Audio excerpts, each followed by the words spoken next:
দুবাইয়ের আমি এখন দাঁড়িয়ে আছি জেলা রিটার্নিং কর্মকর্তা এবং জেলা প্রশাসনের কার্যালয় প্রাঙ্গণে। আমরা সকাল থেকে দেখেছি এর মধ্যে প্রায় 4 জনের মনোনয়নপত্র জমা দিয়েছে। সকালে জাতীয়বাদী দল বিএনপির পক্ষ থেকে সাসিং পুরুজেরি জমা দিয়েছে। একটু আগেই ইসলামী আন্দোলনের পক্ষ থেকে আবুল কালাম আজাদ জমা দিয়েছে এবং এখনই জমা দিচ্ছে জামাত ইসলামী বাংলাদেশের পক্ষ থেকে অ্যাডভোকেট আবুল কালাম। এবং আমরা দেখেছি নিচে এনসিপির যে নতুন প্রার্থী রয়েছে শাহ মোহাম্মদ সোজাউদ্দিন, তিনিও কিন্তু আসলে রয়েছে। জাতীয় পার্টির পক্ষ থেকেও মনোনয়নপত্র জমা দেওয়া হয়েছে। আমরা কথা বলেছিলাম জেলা প্রশাসনের সাথে, জেলা প্রশাসন আমাদেরকে বলেছে 5 জনে আসলে মনোনয়নপত্র সরবরাহ করেছিল। এখনো যেহেতু 5টা অতিক্রম করে নেই, এখনো পর্যন্ত 4 জন মনোনয়নপত্র জমা দিয়েছে, বাকি একজন এনসিপির প্রার্থী কিছুক্ষণের মধ্যে জমা দিচ্ছে বলেও তারা আমাদেরকে জানিয়েছে। সব মিলিয়ে নির্বাচনের সার্বিক পরিস্থিতি বিবেচনা করে বিভিন্ন জায়গাগুলোতে 7 উপজেলায় 34 ইউনিয়নের ম্যাজিস্ট্রেট এর যে একটি মিডিয়া সেল করা হয়েছে এবং নির্বাহী ম্যাজিস্ট্রেটের তত্ত্বাবধানের পাশাপাশি একজন অতিরিক্ত জেলা প্রশাসককে 2টি উপজেলা ভাগ করে বিভক্ত করে নির্বাচনের প্রস্তুতি নিয়েছে বলে জানিয়েছে। ইতিমধ্যে মনোনয়নপত্র যে জমা প্রক্রিয়া সেটি চলমান রয়েছে এবং কিছুক্ষণ পরে এনসিপির প্রার্থী জমা দিলে যে 5 জন সংগ্রহ করেছে সেটি আসলে মনোনয়নপত্র জমার সর্বশেষ রয়েছে। জুবাইর।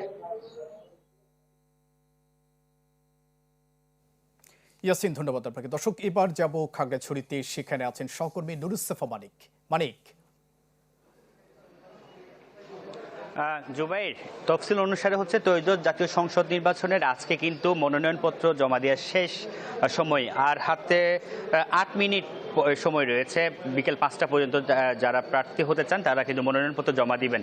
খাগড়াছড়িতে গতকাল পর্যন্ত আমরা দেখেছি 16 জন প্রার্থী, বিভিন্ন জাতীয় রাজনৈতিক দল এবং হচ্ছে স্বতন্ত্র মিলিয়ে 16 জন প্রার্থী কিন্তু তারা মনোনয়নপত্র সংগ্রহ করেছিলেন এবং এর মধ্যে এখন পর্যন্ত আমরা দেখেছি 15 জন প্রার্থীর লোকজন এসেছেন এবং প্রায় 13 জনের মধ্যে কিন্তু জমা দিয়েছেন। বাকিরা কিন্তু জমা দেওয়ার জন্য যে প্রক্রিয়া রয়েছে সেই প্রক্রিয়া তারা সম্পন্ন করে তারাও কিন্তু জমা দিবেন। তবে একজন প্রার্থী যিনি হচ্ছেন এনসিপি মনোনীত, যিনি প্রার্থী হয়েছিলেন অ্যাডভোকেট মঞ্জিলা সুলতানা ঝুমা, তিনি কিন্তু এই নির্বাচনে প্রতিদ্বন্দ্বিতা করছেন না বলে তিনি কিন্তু গত রাত 2টার দিকে একটি ফেসবুকে স্ট্যাটাস দিয়ে তিনি কিন্তু নির্বাচন থেকে সরে যাওয়ার বিষয়টি বলেছেন এবং ওনাকে বাদ দিয়ে, অর্থাৎ মঞ্জিলা সুলতানা ঝুমা ছাড়া বাকি 15 জন যে প্রার্থী রয়েছে বিএনপি, জামাত, তারপর হচ্ছে ইসলামী আন্দোলন বাংলাদেশ, খেলাফত মজলিস সহ এবং অন্যান্য যে স্বতন্ত্র রয়েছে সবকিছু মিলিয়ে অন্যান্য যে প্রার্থীরা রয়েছেন তারা সবাই কিন্তু এখানে যে মনোনয়নপত্র আজকে জমা দেওয়ার তারিখ রয়েছে শেষ তারিখ, সেই তারিখে কিন্তু তারা এখানে জমা দেওয়ার জন্য এসেছেন এবং এর পাশাপাশি অন্যান্য স্বতন্ত্র দলের যারাও কিন্তু মনোনয়নপত্র নিয়েছেন তারাও কিন্তু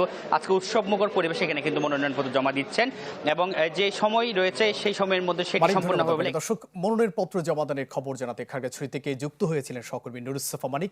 এর আগে বান্দরবান থেকে যুক্ত হয়েছিলেন আরেক সহকর্মী ইয়াসিনুল হাকিম। নতুন এবং ফিরে আসা গ্রাহকদের জন্য নগদে চলছে ক্যাশব্যাক সহ প্রতিদিন হাজারো উপহার জেতার সুযোগ। হবে আশা আর ফেরা, সারপ্রাইজ সেরা।